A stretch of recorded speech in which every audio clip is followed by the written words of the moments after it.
What if nothing about you is real, not your memories, not your name, not even the you asking this question? Welcome to Life-Changing Paradoxes, a slow descent into the questions that don't let go. From ships that lose themselves plank by plank, to minds that split in half but still believe they're whole. This isn't just philosophy. This is the unraveling of the self, thought by thought. So turn off the noise of the world and listen closely. Let's begin with the paradox of identity. Imagine an ancient ship, the ship of Theseus, resting at harbor for generations. Over time, its wooden planks begin to rot, and each one is replaced, slowly and carefully, with new wood. Decades pass. Eventually, not a single piece of the original ship remains. Yet it's still called the same ship, honored by the same name, remembered by the same stories.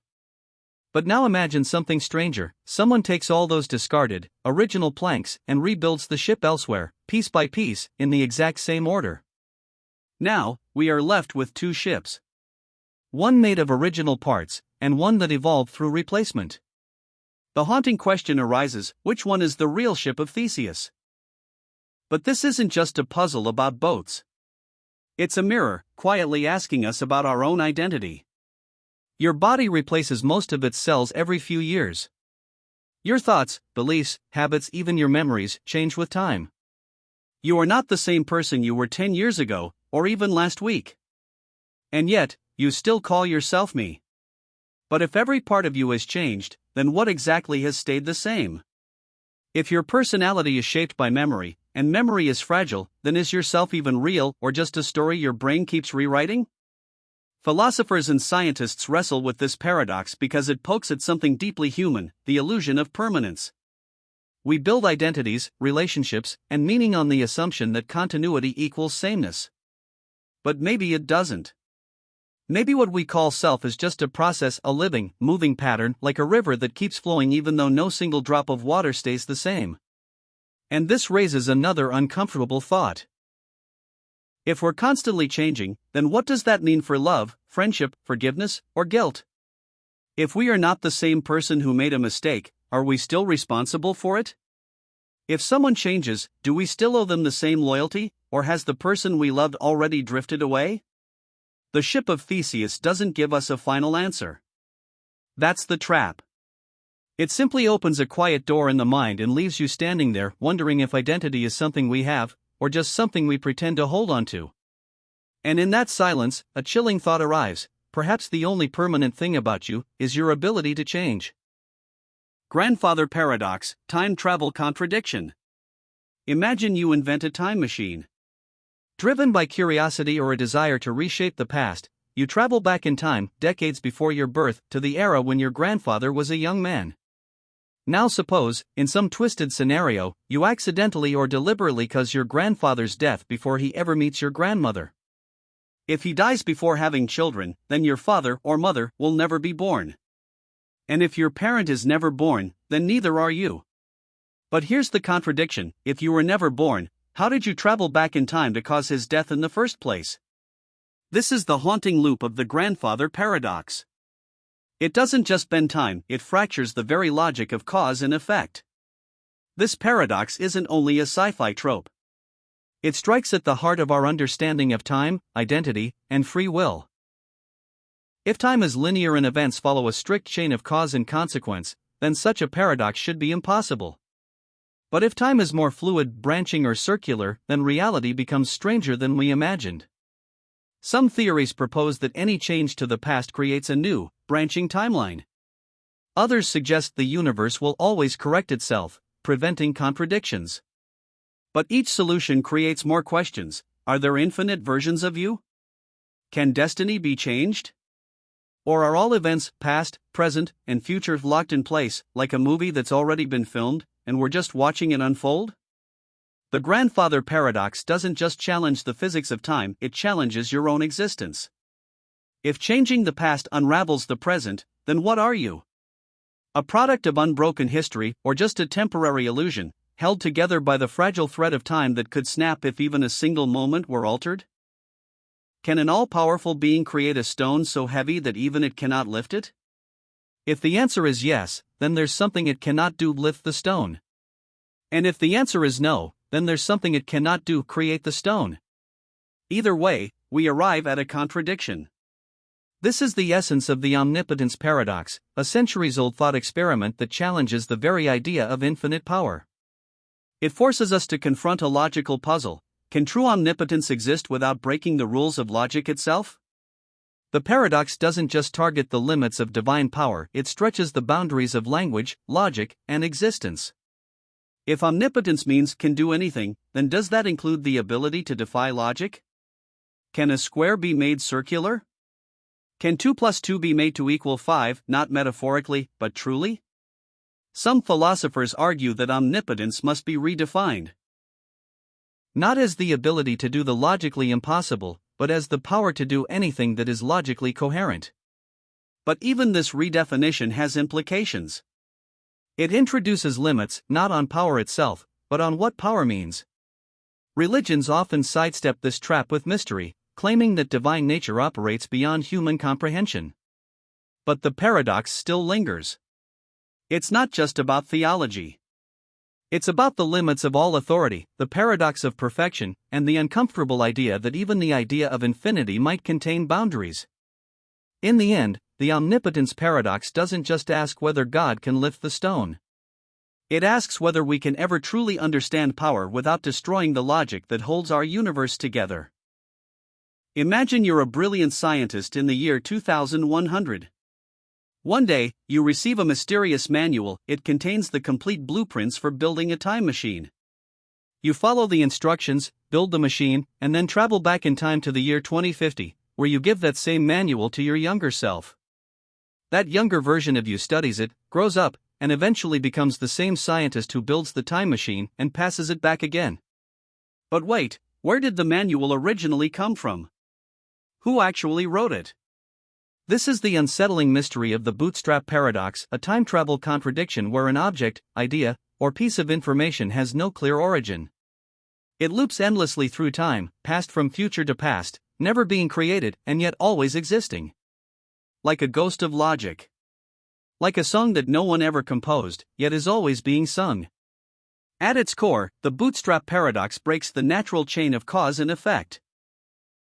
We expect things to have a beginning, a point of origin, but in this scenario, origin is swallowed by the loop. The name bootstrap comes from the phrase pulling yourself up by your bootstraps, an impossible action. Just like the paradox itself, how can something exist without ever being made?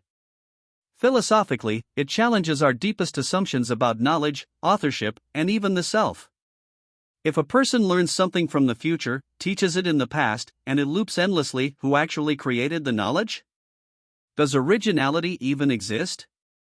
Or are we all just part of a loop of copying, repeating, echoing patterns that never began? In the world of science fiction, this paradox has inspired countless tales, from mysterious books that write themselves to inventions that seem to have no inventor. But outside of fiction, it also whispers an uncomfortable truth, that perhaps not everything has a beginning. That some ideas, like time itself, might be circular. And if that's true, then maybe the origin of you is not in the past, but somewhere in an eternal loop that never started and never ends. Sorites Paradox: when does a heap become a heap? Imagine a single grain of sand sitting alone on a table. No one would call this a heap. Now place another grain next to it. Still, not a heap. Add a third, then a fourth, then a fifth. The pile is growing, but at what point does it become a heap? 10 grains? 50? 100? There's no clear answer. This is the core of the Sorites Paradox, a quiet but deeply unsettling puzzle that challenges how we define vague concepts. It comes from the Greek word sorites, meaning heap, and it forces us to confront the blurry edges of language, categories, and thought. The paradox works like this: if one grain isn't a heap, and adding one grain doesn't suddenly make it a heap, then by that logic, even a million grains shouldn't be a heap, which feels clearly wrong. But if we say a million grains is a heap, then where exactly did that shift happen? Which grain made the difference? The 999,999th? The 837th?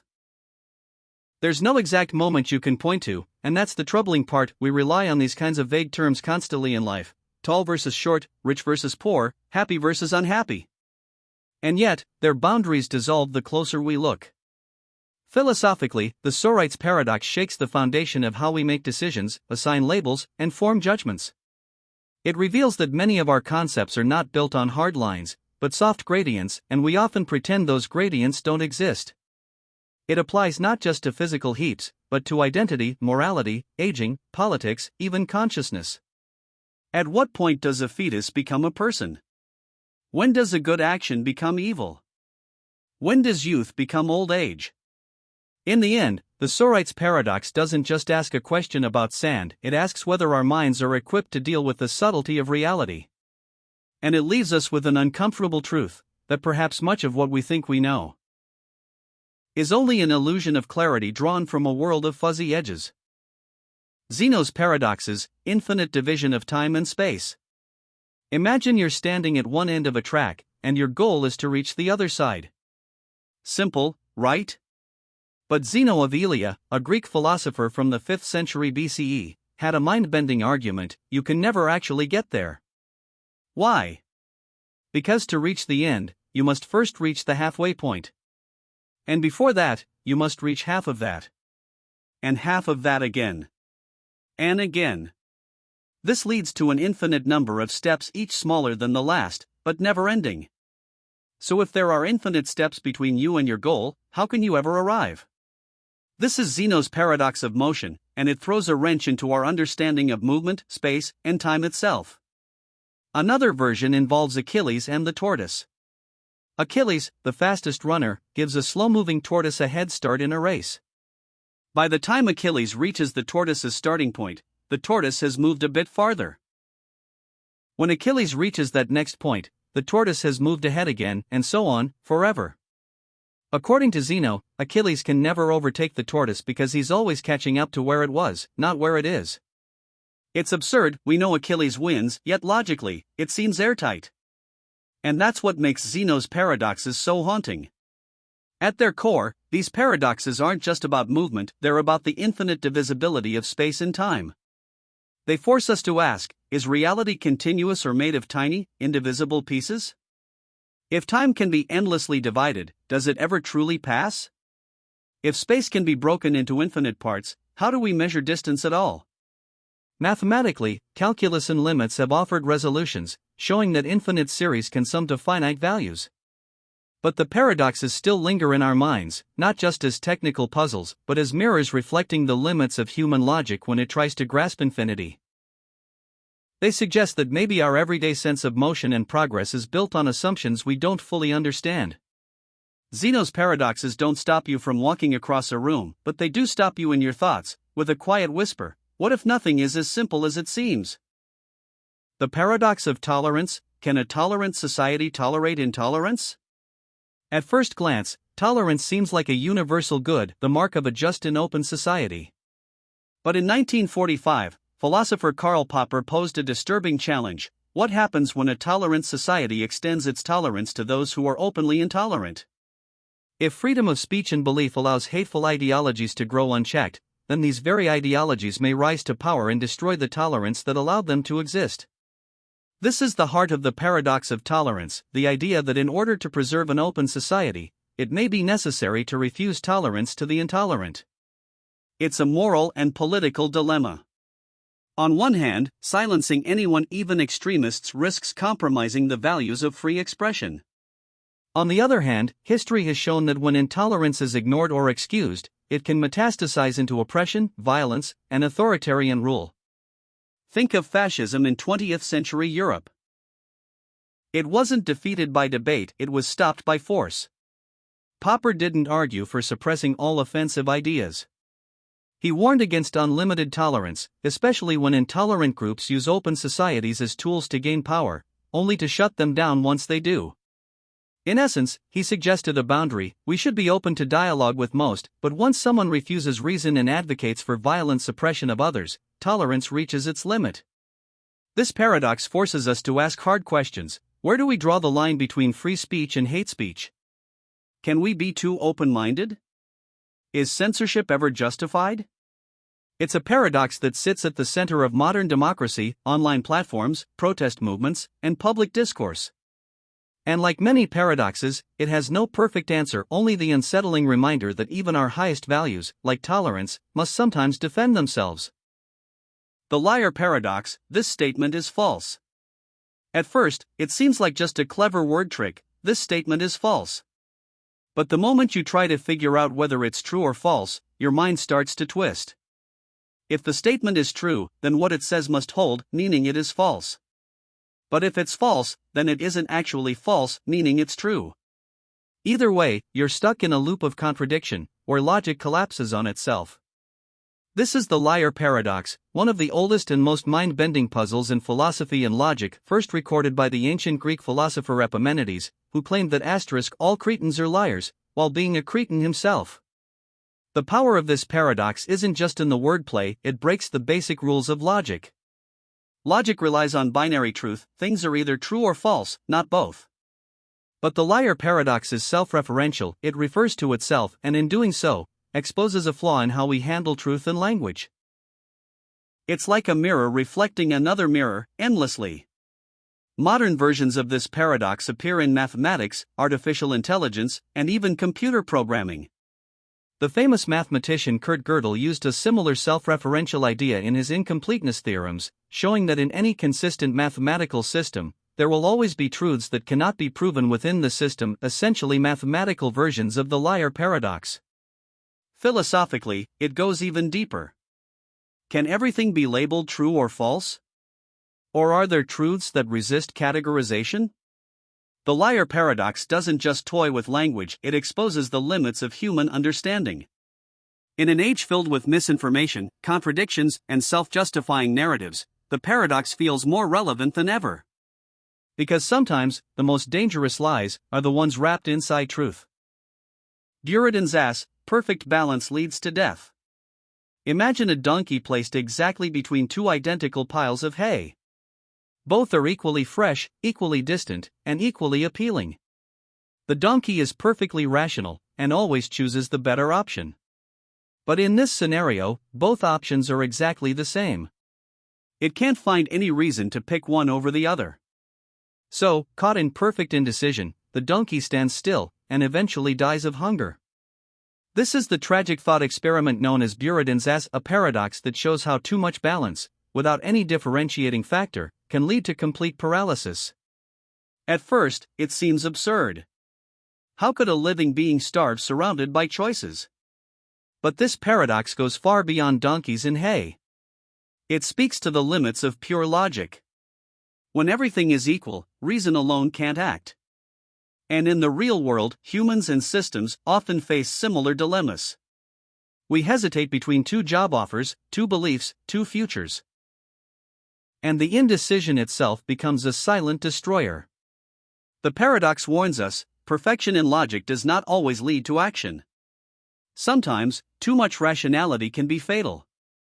Philosophers have used Buridan's ass to question free will, determinism, and decision theory. If our choices are always based on reasons, and two options have equal reason, then does choice even exist? Are we really free to choose, or are we just following invisible forces until we stall? In modern life, this paradox echoes in our algorithms, politics, and daily struggles. When you're overwhelmed with equal options, from Netflix shows to moral decisions, you may feel stuck, endlessly scrolling, never acting. And that's where Buridan's ass becomes deeply human. It's not about a donkey. It's about what happens when clarity is too perfect, and choice becomes impossible. Sometimes, to survive, you must choose even without a reason. The Raven Paradox, logic of observation and confirmation. Imagine a scientist trying to confirm the hypothesis, all ravens are black. Every time they see a black raven, it seems to support this idea. But here's where things get strange. According to the rules of logic and confirmation theory, anything that confirms the contrapositive, if something is not black, then it is not a raven, also confirms the original hypothesis. So when you look at a green apple, which is not black and not a raven, you are technically also gathering evidence that all ravens are black. This unsettling conclusion is known as the Raven Paradox, first posed by philosopher Karl Hempel. It shows how even perfectly logical reasoning can lead to intuitively absurd results. How can observing a piece of fruit possibly say anything meaningful about the color of birds? And yet, mathematically speaking, both types of observations provide support, however small, for the same hypothesis. The paradox forces us to rethink the nature of evidence, confirmation, and scientific reasoning. In theory, every bit of data matters. But in practice, not all observations feel equally valuable. We don't treat a non-black object as evidence unless it's a raven. So what really counts as knowledge? Is logic enough to explain how we understand the world, or is our intuition pointing to something deeper? At its core, the Raven paradox reveals the tension between formal logic and practical understanding. It whispers a quiet warning that the rules we use to make sense of the universe may be consistent, but not always satisfying. It reminds us that truth isn't always found where we expect it, and that sometimes, even in a world ruled by reason, the most ordinary things, like a green apple, can carry the weight of philosophical mystery. If this paradox made your brain itch in the best way possible, don't forget to like, subscribe, and share this video with someone who enjoys questioning reality. Your curiosity keeps this channel alive. Hit the bell icon for more mind-twisting ideas every week. Because here, we don't just ask questions, we live inside them.